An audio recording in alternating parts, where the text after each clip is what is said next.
Thank you, Mr. President. Mr. President, I rise today to join my colleagues in support of a clean, short-term continuing resolution, or as we say, a CR, to temporarily fund the government without controversial policy riders. After the vote we just had, I hope we can move to such a measure. Even some Republican leaders have acknowledged that this previous vote was a show vote designed to appease but to fail. It is a part of a troubling pattern that's been emerging over many months of avoiding meaningful bipartisan talks to fix the budget and of waiting until the last moment to deal with issues that everyone knows must be addressed. And we have an obligation to the American people to keep their government working. It is one of the most basic responsibilities we have as members of Congress. A clean CR at this juncture fulfills this obligation, keeping the government open for a few more weeks while we work on a plan to eliminate the sequester-level budget caps for defense and non-defense programs. I wish we could have begun work on an overall agreement early in the year, as Vice Chairwoman Mikulski and others strongly urged months ago. But at this late hour, we should pass this short-term measure and move on to serious negotiations about budget caps for this year and beyond. Shutting the government down now will not serve any useful purpose.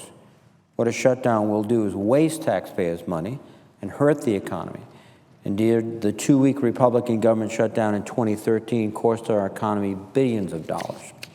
And based on that experience, here is some of what we can expect if there is another forced shutdown this year. The Department of Housing and Urban Development will have to furlough more than 95% of its workforce, impacting services to more than 60 field and regional offices nationwide. Payments will be delayed to the roughly 3,000 local public housing authorities that manage the country's publicly assisted housing programs. In fact, shifting the burden onto them, causing them to turn to local municipalities who are equally stressed in terms of their budgets. So there's no avoiding this pain. In fact, it's multiplied if we shut the government down. Thousands of home sales and mortgage refinancing packages backed by the Federal Housing Administration, the FHA, will be put on standby. People ready to close, people ready to make a commitment to a home, people ready to get and keep this economy moving will be told, stand back and wait and see. Cities, counties, and states will not be able to move forward with new community development block grant projects, preventing important local economic investment. And this is a program that affects every community in this country. And it's something that's a very positive, constructive way to give local leaders the resources to fund local initiatives that the community desperately wants and needs. This is not big Washington. This is local America getting a chance to see their projects put in place. The Federal Aviation Administration will not be able to certify new aircraft, interrupting billions of dollars of sales. The Pipeline and Hazardous Materials Safety Administration will be forced to stop investigations and emergency response training. Classrooms will be shuttered for 700 midshipmen at the United States Merchant Marine Academy at Kings Point, New York.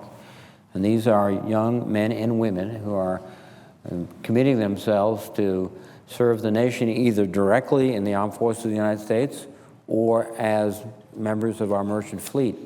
And they will basically be told to go home. And financial support will stop for the Maritime Security Program, or the MSP. And this is an important public-private partnership that is critical to sustaining our troops serving overseas. And these are just a few examples from two of the departments under my purview as the ranking member of the Transportation, Housing, and Urban Development Appropriations Subcommittee. There are many other examples throughout the federal government that my colleagues will be talking about today. Knowing the results that shutdown and these hardball tactics have brought before, it's hard to believe that some still are willing to resort to budget brinksmanship again. I know that many of my colleagues on the other side share my concern. And I particularly want to commend Senator Collins, who has been an excellent leader in chairing the THUD subcommittee, for her support of a clean CR. She's done extraordinary work under very difficult and challenging circumstances And her support for a clean CR so that we can negotiate a longer-term budget solution is indicative of the kind of forthright, thoughtful, and in some cases very courageous service she's rendered to Maine and to the country. And while we focus on the immediate showdown threat, let's remember the bigger problems we face in fiscal year 2016. And we're here because of the Budget Control Act and its attendant sequester level caps on discretionary spending. Let's remember these sequester level caps were never intended to be implemented. At the time the BCA was enacted, the cuts were considered to be extreme, in fact so extreme that Congress would not ever let them happen, that they would embrace defense and non-defense, that they would be an action-forcing mechanism, not an actuality of law, but an action-forcing mechanism to cause us on a bipartisan basis to come up with a long-term budget solution. And unfortunately, that solution did not materialize over time. We had, I think, the very good work of Senator Murray and Congressman Paul Ryan to come up with a 2-year suspension, but we're right back where we were, and these sequester caps are staring us right in the face. But today, rather than working together to tackle the sequester, we're on the verge of orchestrating another fiscal crisis. And it's not a crisis that will help the American people, rather it will hinder the American people. And indeed, it's ironic because the members on both sides recognize that BCA caps should be raised for both defense and non-defense appropriations. Indeed, both the defense authorization and defense appropriations bills carry bipartisan sense of the Senate's language that says sequestration relief must be accomplished for fiscal years 2016 and 2017, and in the other legislation, sequestration relief should include equal defense and non-defense relief. So you have a bipartisan consensus on these two committees that represent a significant number of our colleagues who are essentially saying, we've got to end this. And they're saying it because they believe that, as I do, I think, that our national security rests not just upon adequate numbers of the Department of Defense, but adequate investment for all our federal programs. So beyond debating a clean short-term funding bill, we must focus on eliminating these draconian spending caps that are imposed upon us by BCA. We know these caps will cause real harm to programs across the federal government that our states and our constituents rely on. These are not academic, these are not issues that could be dismissed as being some programs that are ineffective and let's eliminate them. These are across-the-board cuts that hit all of our constituents and hit them hard. Indeed, months ago, Chairman McCain and I together wrote to urge the Budget Committee to include a higher baseline funding amount for the Department of Defense in the budget resolution, essentially asking them to ignore the BCA caps and produce a budget that realistically recognizes the base needs of the Department of Defense, not the one-time spending of overseas contingency, but the routine spending that would be projected forward. And Senator McCain particularly worked in extraordinarily good faith to try to get such a provision included in the budget resolution, but he did not succeed. And in response, the use of the Overseas Contingency Fund was incorporated to skirt the budget amounts. Essentially, what the committee has done, the Defense Authorization Committee, has taken the president's budget numbers, but moved money out of the base budget into OCO, beyond the president's request. And what you're doing is creating this OCO funding mechanism as in a sense, a gimmick, really, to cover the real cost, the ongoing cost, the routine continuing cost of the Department of Defense. That's not good budgeting, and it's not good for defense either. Because of this, I was unable to support legislation on the floor for the Defense Authorization Bill that in many other respects, virtually every other respect, was extremely well done and extremely thought out. And again, I will commend the chairman for all of his efforts and my colleagues. So I clearly disagree that using this OCO funding arrangement, gimmick, sleight of hand, whatever you want, is the way to proceed forward. Relying on it essentially preempts defense from the Budget Control Act and leaves everything else under those onerous caps. And as I said, not only not adequately and realistically funding defense, but seriously eroding national security, because national security is something more than simply what the Department of Defense does. It's the Department of State, the Department of Homeland Security. It's a myriad of other functions that will not see funding. In fact, will see their funding begin to shrink dramatically. And if we use this approach this year with the argument it's just a bridge to the day we finally get ourselves together, I think we're deluding ourselves, because I think it'll be much easier next year to put even more money into OCO, to take programs that are traditionally funded through the base budget of the Department of Defense and say, well, we just don't have room, let's put it in OCO. It becomes the gift that will keep on giving, and it will not provide the real resources and the certainty that the Department of Defense needs over many years to plan for their operations. To stick things in on one-year funding is not to tell the defense that you can be confident 2 or 3 years from now, when you're developing that new weapons systems platform, the money will be there. It may, but again, it may not. We can't give them that insecurity. We've got to give them a sense of certainty. Now, this is a view that's shared not just by myself and some colleagues here on both sides of the aisle, but by senior Defense Department officials. They've testified repeatedly before our committee that OCO funding does not provide long-term budget certainty. They need that. And the troops, the men and women they lead, need that.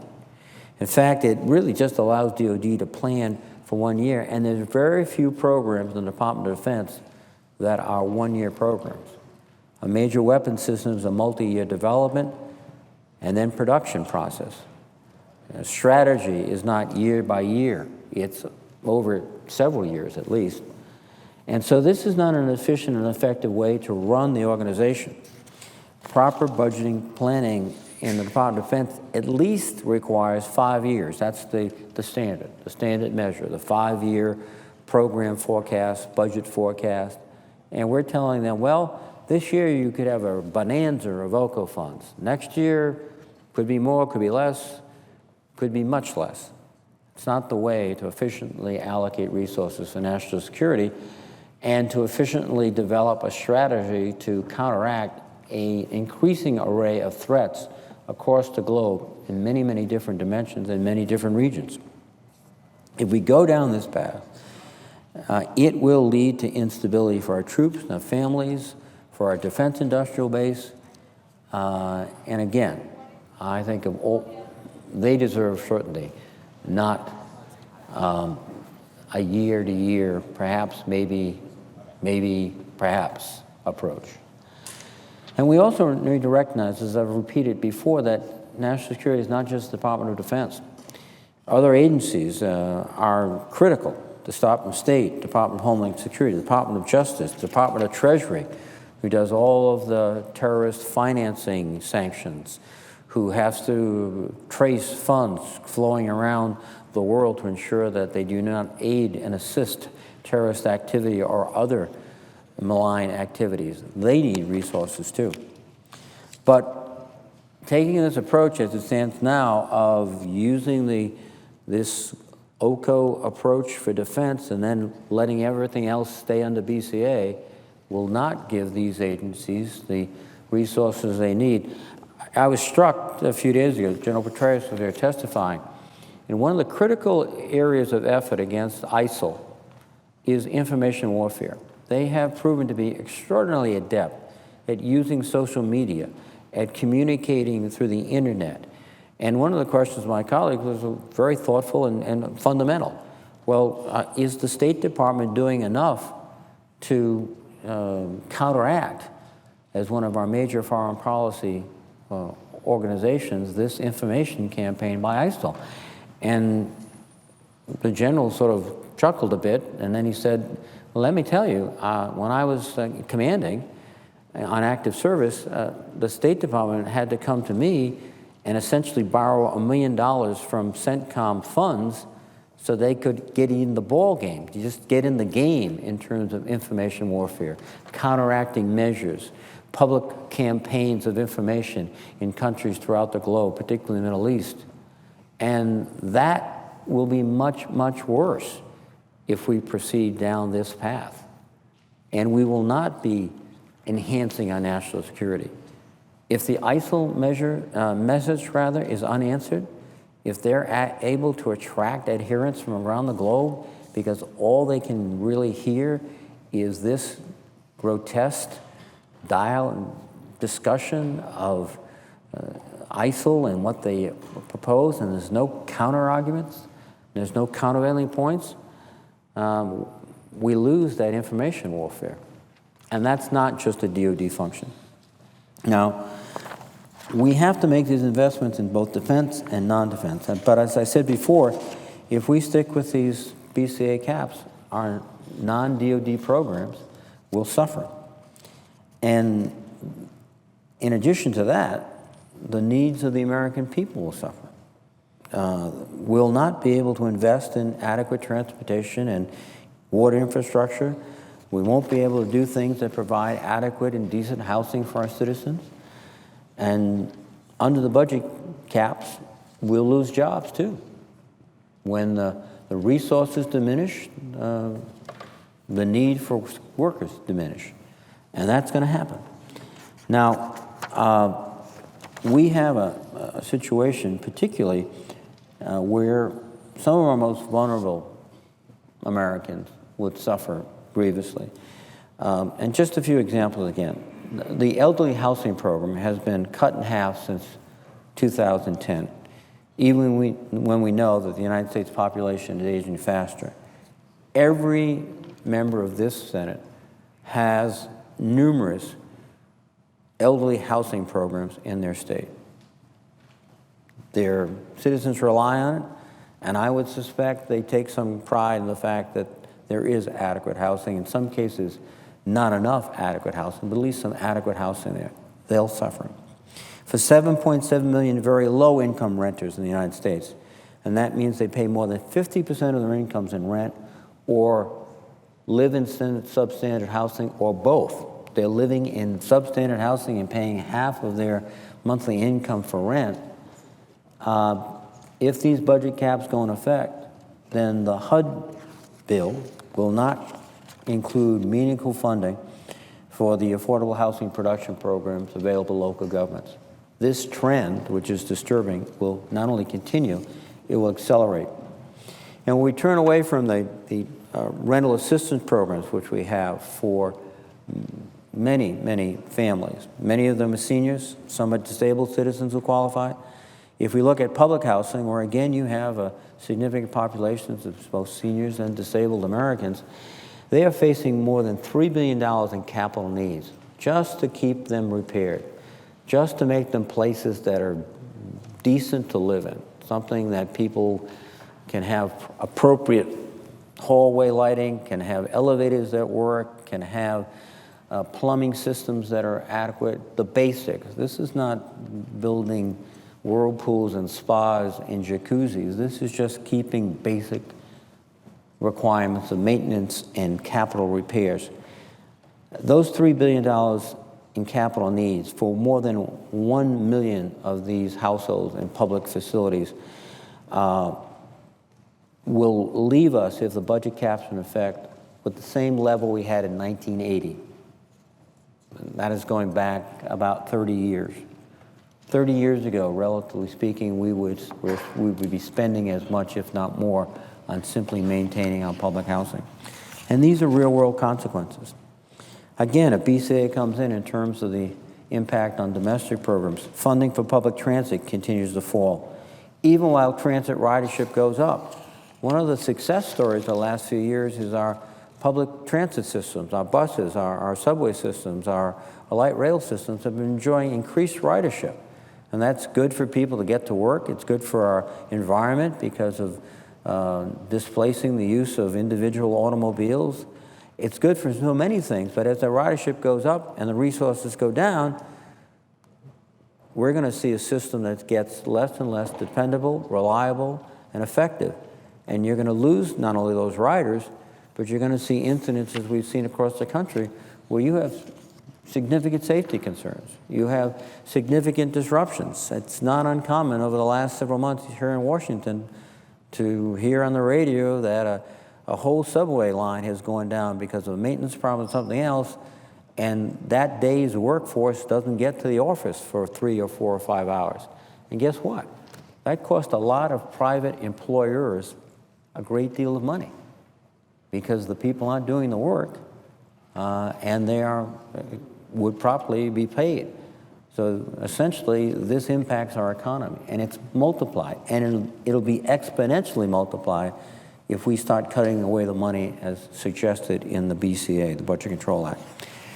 So now it is time really to work together. It's time to enact, first, a clean CR, to give us the time to address systematically and comprehensively the issues that are staring us straight in the face because of BCA, the sequester caps on defense and non-defense.